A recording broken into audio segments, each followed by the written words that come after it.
la primera oportunidad con gallitos huastecos. Es de los caros.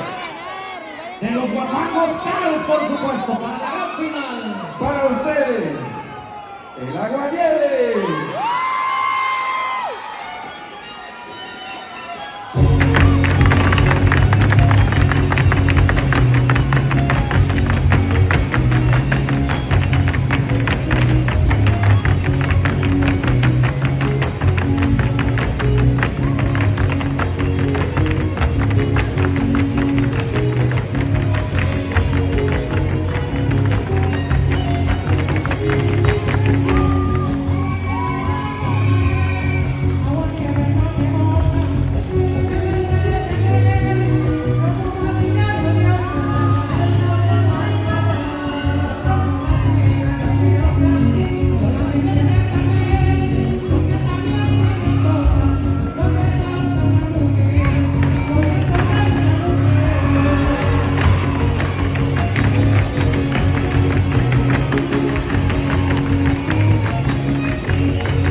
Vamos ahora al trío y damos paso a recibir al trío Alma Guapangera, que tienen para ustedes como premio este bonito guapango que se llama La Malagueña.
Excelente. ¿Qué estilo va a ganar? ¿Qué estilo va a ganar?